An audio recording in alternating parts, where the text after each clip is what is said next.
What is up, y'all? Welcome back to my channel. I hope you're all having an amazing day. This is a video I put together recently for new flat earthers. This is the top 10 pieces of advice that I wish I would have been given when I was new to the topic 4 years ago. Maybe you have a family member or a friend, somebody you know. Maybe you yourself could use the advice. Who knows? I just thought I'd share it.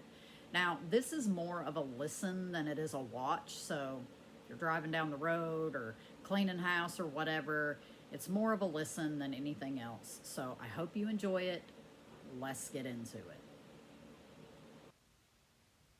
Number one, focus on the practical. You're going to be taking in a lot of new information, learning things about your reality that you never really stopped to think about. A lot of people out here like to give their opinions and beliefs about how things work and what causes this or that.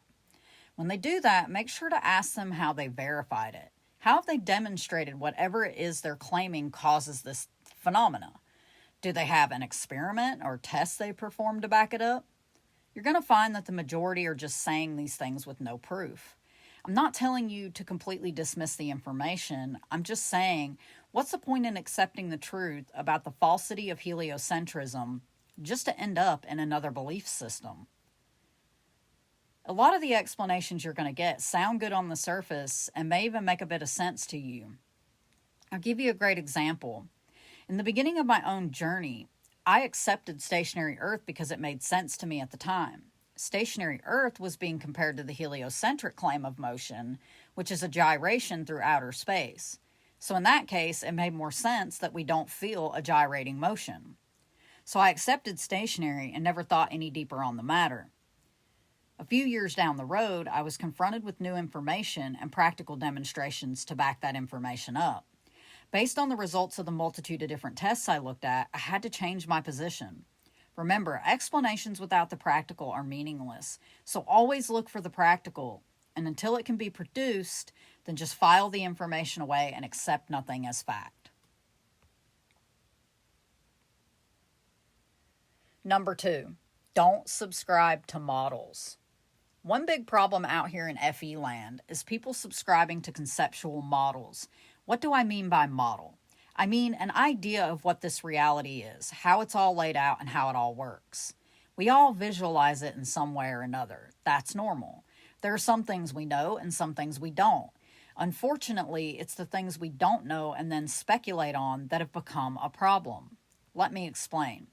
There are people in this arena who've created an image in their mind about what this place is and how it works. They then make observations of things in nature and interpret those observations in a way that they think fits with their idea or image they have in their mind. This is a big problem. If you interpret an observation to fit with something that doesn't exist in the first place, see the issue? Little do they know they're doing the exact same thing people did in the past, which brought us the conceptual heliocentric model. I'm sure you've heard the claim, boats go over a curve or the horizon. It's the perfect example. They saw how boats disappear from the bottom up as they move further into the distance. They interpreted this to mean the boat was going over a curve or hill. This led them to believe the surface of the water had to be curved. They then speculate that the earth is a ball. From that point, they interpret every observation they make to fit a spherical earth.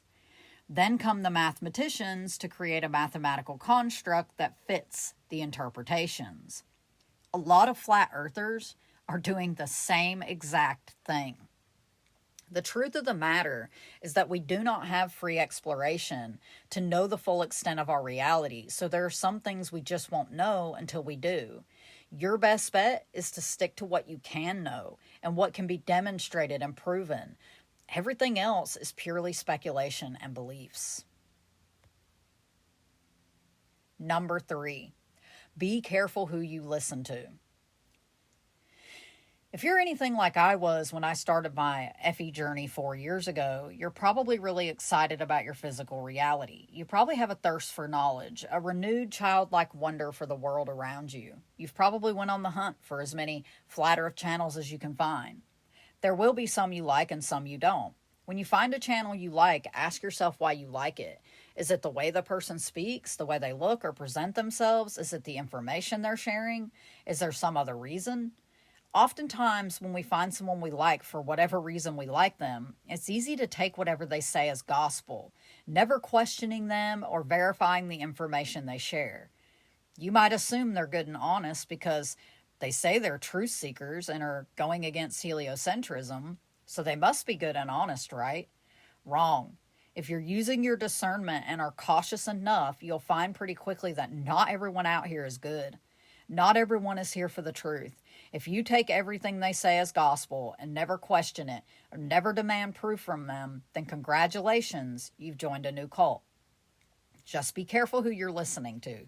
Your loyalty should lie with the truth, with reality, not some character on YouTube. And that includes me. Number 4, don't be afraid to change your mind or admit you're wrong. This piece of advice sort of fits in with number 2, not attaching yourself to models. You're going to learn so many new things, and it can be easy to think you have a pretty good idea how this place works. You might have accepted a certain position because it made sense at the time, and then one day you're confronted with new information and practical demonstrations to back up that information. If you've done your due diligence, you've researched and analyzed the tests, and now know that you were wrong about the position you held, don't be scared to change your position or admit you were wrong. Take a stand and don't worry about what others may think. Intellectual honesty must be your foundation. Number 5, avoid the endless irrelevant debates. Many out here like to quote-unquote debate. At least that's what they call it. And it can be tempting to watch or want to get involved yourself. The problem is the spherical model is a mathematical construct. Nothing about it is reality. So ask yourself, what is the point in debating over something that doesn't even exist? The only good thing that I could see in debating the topic is that it gives the flat side a chance to share information. But even that becomes a problem if or when purely speculative information is put forward without clarifying that it is speculation. And I see this happening all the time. Unfortunately, you have a lot of viewers who do not demand the practical tests that back up these claims, and they just accept the information as fact and then repeat it to others who do the same thing. Sadly, if we don't turn it around real quick, we're going to end up with society accepting another faith-based system. Remember, debates are for ideas about things that exist in reality. The truth is not up for debate. Number 6, study fallacious logic. Fallacious logic is defined as an error in reasoning that occurs when invalid arguments or irrelevant points are introduced without any evidence to support them. People often resort to logical fallacies when they want to persuade others to see things their way. You're going to see a lot of fallacies being used out here. The reason for this is that there is no evidence to support the concept that is heliocentrism. There are no experiments to back any of it. It is purely based on misinterpreting natural phenomena and mathematical concepts to fit those misinterpretations. You're going to want to understand when someone is employing tactics like fallacious logic. You may even find that you use it yourself unintentionally. Let me just point out, using fallacies doesn't make the person wrong about what they're saying. They could be 100% correct. It just means their logic is flawed and their argument is void. They should rephrase their argument as to not be fallacious. Also, not everyone using fallacies is trying to manipulate or deceive. Most do it without even knowing they're doing it. Either way, having just a basic understanding of it will help you immensely. Number 7, know when to stop. There's going to be many back and forth discussions you'll have with others in the comment sections, chat boxes, and on channels. And as I said, not everyone here is here for the truth. You may find yourself at some point trying to have a reasoned, civil conversation with someone who's just not willing to be honest about even the most basic things. They won't want to concede to objective facts. They'll even make things up just to suit their own bias. Know when it's time to step away from the non-conversation. Otherwise, you're going to be frustrated and exhausted over a conversation that will go nowhere with some stranger on the internet, and trust me, it's not worth it. Sadly, there are some people who are willfully ignorant. Some are liars and deceivers. Some lack the mental aptitude to comprehend this stuff. There are all kinds of people you'll encounter in this topic. Life is short. Knowing when it's worth pushing on and when it's not will save you from a lot of wasted, precious time. Number 8, do not feed the trolls. No matter how bad you want to respond, no matter what they say, you absolutely cannot feed the trolls. They are everywhere. They are seeking attention, whether it be negative or positive. If you respond, you're giving them what they want. The best thing you can do is ignore them. These are nasty, hateful individuals who do not have any respect and aren't here for the truth. They're here to insult, mock, ridicule, and make your life and everyone else's as miserable as theirs is. They want nothing more than to bring you down into the negative place they reside in. Don't give in to them. You will only make it worse. Number 9, don't jump on the bandwagon. As I mentioned before, you're going to find channels you prefer over others, which is normal. Just be careful not to group up. This is a problem in the FE online realm. Many have formed cliques and show cult-like behavior.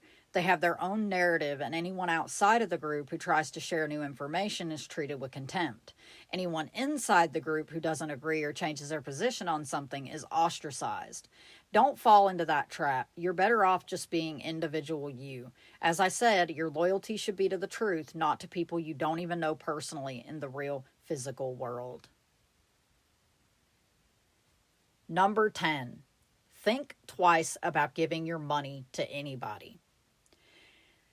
I went back and forth about whether or not I wanted to share this piece of advice, and so I decided, yeah, I'm going to share it. Obviously, it's your money and you're free to do as you please. This is just my advice. Truth is not owned by anyone. It's free to all who want it. I'm not saying it's wrong to monetize a channel when someone spends their time doing the work, but I'm not talking about just sitting there sharing their opinions or sitting in an echo chamber. They should be doing some type of street activism, performing physical demonstrations and tests, really putting in the work. And sadly, that's few and far between out here. I only know of a few people actually putting in the real work while working full-time jobs, raising families, and they get nothing for it, while others sit there talking shite, never proving anything they say by any practical means, convincing their naive audience members that they have the truth, and making who knows how much money doing it.